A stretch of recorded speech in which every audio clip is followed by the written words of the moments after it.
ನಾನೊಬ್ಬ ದೊಡ್ಡ criminal man ಇರಬಹುದು. ಯಾರನ್ನು ಕೇಳಿದರು ನನ್ನ ಆಸ್ತಿಯನ್ನೆಲ್ಲ ಎತ್ತಿ ಹಾಕಿ ನನ್ನ ಮನೆತನವನ್ನು ಬೀದಿಗೆ ತಳ್ಳಿದ ಎಂದು ಹೇಳುತ್ತಾರೆ. ಹಾಗಾದರೆ ನಮ್ಮ ಮನೆತನವನ್ನು ಹಾಳು ಮಾಡಿ ನಮ್ಮ ಆಸ್ತಿ ಪಾಸ್ತಿಯನ್ನೆಲ್ಲ ಎತ್ತಿ ಹಾಕಿ ನಮ್ಮ ವಂಶವೇ ನಿರ್ವಂಶವಾಯಿತೆಂದು ಗ್ರಹಗೈಸಿ ನಗುತ್ತಿರುವ ಗೌಡ ಇವನೇ ಇರಬಹುದೇ?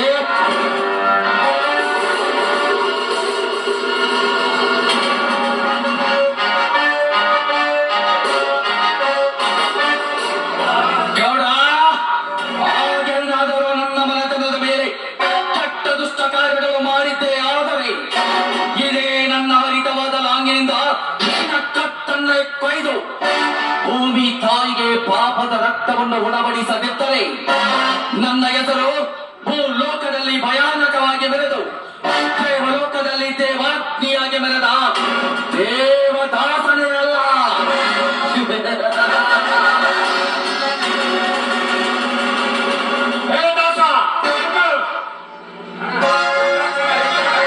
ಗುಡುಗಿನಂತೆ ಅಲ್ಪಡಿಸಿ ಬಿರು ಕಾಳಿಯಂತೆ ಬೀಸಿ ಸಿಡುವಿನ ಸಿಂಹ ಎನ್ನಿಸಿಕೊಂಡಿರುವ ಈ ದೇವದಾಸನನ್ನು ಕರೆದನೆಲ್ಲದೆ ದಾಸ ಎಂದು ಕರೆದ ಕತ್ತೆ ಯಾರೋ? ನೀನ? ಹೇ ದಾಸ, ನಿನ್ನದು ಅತಿಯಾಯಿತು. ಮೊನ್ನೆ PSI ಅಜಿತ್ ಕುಮಾರ್ ಅನ್ನು ಕೊಲೆ ಮಾಡಿದೆ. ಅದಲ್ಲದೆ ನನ್ನ ಅಕ್ಕನ ಮಗನಿಗೆ ಆಗಬೇಕಾದ ನೌಕರಿಯನ್ನು ಆ ಬಡಪಿಕಾರಿ ವಿಜಯನಿಗೆ ಕೊಡಿಸಿದ್ದಲ್ಲದೆ ನನ್ನ ಮನೆಗೆ ಬಂದು ನನಗೆ ಬಾಯಿಗೆ ಬಂದಂತ ಮಾತನಾಡಿದೆ. ಈ ಎಲ್ಲ ಸೇಡನ್ನು ತೀರಿಸಿಕೊಳ್ಳುವುದಕ್ಕಾಗಿ ಇಂದು ಸಿದ್ಧನಾಗಿ ಬಂದಿದ್ದಾರೆ ಈ ದೇವರಾಜ ನಿನ್ನನ್ನು ಎತ್ತಬೇಕೆಂದು. ಈ ದಾಸನನ್ನು ಎತ್ತಬೇಕಾದರೆ ಪ್ರತಿ ಜನ್ಮವನ್ನು ಪಡೆದುಕೊಂಡು ಬಂದಿರಬೇಕು ಈ ಭೂಮಿಯ ಮೇಲೆ. ಈಗಾಗಲೇ ಈ ದೇವರಾಜ 16 ಜನ್ಮವನ್ನು ಪಡೆದುಕೊಂಡು ನಿಮ್ಮಂತ ವೈರಿಗಳನ್ನು ರಕ್ತ ಕುಡಿದು ಈ ಗೌಡಿಕೆ ವಂಶದಲ್ಲಿ ಹುಟ್ಟಿದ ಕಚ್ಚನೆ ಒಲೆ ಗರ್ಜನೆ ಅವಲೇ ಗೌಡಿಕೆಯ ವಂಶದಲ್ಲಿ ಹುಟ್ಟಿದ ಗಾಂಡು ನನ್ನ ಮಗನೇ. ನೀನು ಇದುವರೆಗೂ ನಿನಗೆ ಎದುರಿ ನಡೆಯುವ ಜನರನ್ನು ನೋಡಿದ್ದೀಯಾ? ನಿನಗೆ ಎದುರಿಗೆ ಎದುರಾಗಿ ಬಾರಿಸುವ ಈ ದೇವದಾಸ ನೋಡುವ ನೀನು? ನೋಡುತ್ತೇನೆ ಮರಿ. ನಿನ್ನಂತ ಸಾಕಷ್ಟು ಎದುರಾಳಿಗಳನ್ನು ನೋಡಿ ನನ್ನ ಬಗೆದು ರಕ್ತವನ್ನು ಕುಡಿಯುತ್ತೇನೆ. ಅಮಾಯಕರನ್ನು ಬಲಿಪಶು ಮಾಡಿ ಬಡವರನ್ನು ಬೀದಿಗೆ ತಳ್ಳಿ ರೈತರ ರಕ್ತವನ್ನು ಜಿಗಳೆಯಂತೆ ಏರಿ ಸಿಕ್ಕವರನ್ನು ಮೋಸದಿಂದ ಕೊಲೆ ಮಾಡಿಸುವ ನೀನ್ಯಾವ ಶೂರ ಗಂಡಸೋ? ತಾಕತ್ತಿದ್ದರೆ ಎದುರಿಗೆ ಎದುರಾಗಿ ನಿಂತು ನೋಡು. ಒಂದೇ ಹೊಡೆತಕ್ಕೆ ನಿನ್ನ ದೇಹ ತುಳಿಪಟವಾಗಬೇಕು ಈ ದಾಸನ ಕೈಯಲ್ಲೇ.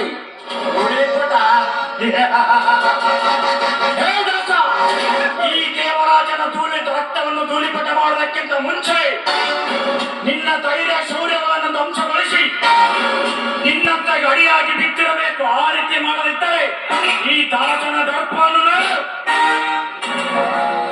ದೇವರಾಜ್, ನೀನು ಇದುವರೆಗೂ ಎಲ್ಲರನ್ನು ನೋಡಿರಬಹುದು. ನನ್ನನ್ನು ನೋಡುವ ಸಾಧ್ಯತೆಯೋ ನಿನಗೆಲ್ಲ.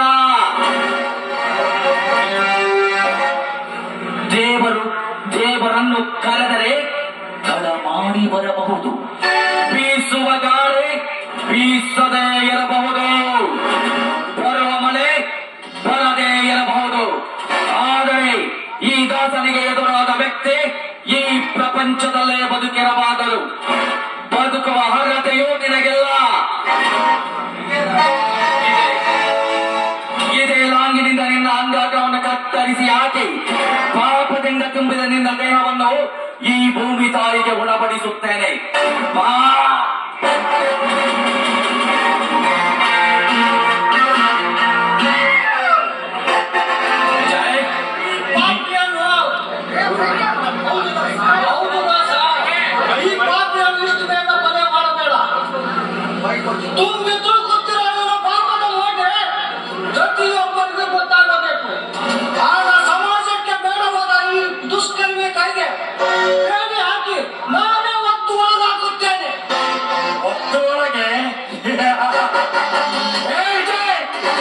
ಹಾಕಿರುವುದೇ ಇಂದು ಪೊಲೀಸ್ ಬಟ್ಟೆ ಹಾಕಿರುವ ನೀನು ನನ್ನನ್ನು ಒತ್ತು ಒಳಗೆ ಹಾಕುತ್ತೇನೆಯ.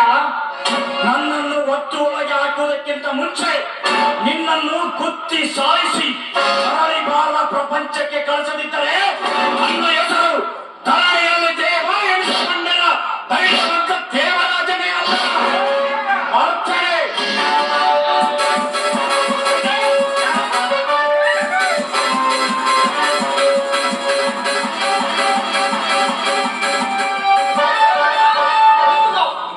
ಯಾಕೆ ವಿಜಯ್, ಮೈ ಮೇಲೆ ಕಾಕಿ ಬಟ್ಟೆ ಇದೆ, ಆ ಕುಲಘಾತಕ ಮಾಡುವ ಕಾರ್ಯ ಗೊತ್ತೇ ಇದೆ.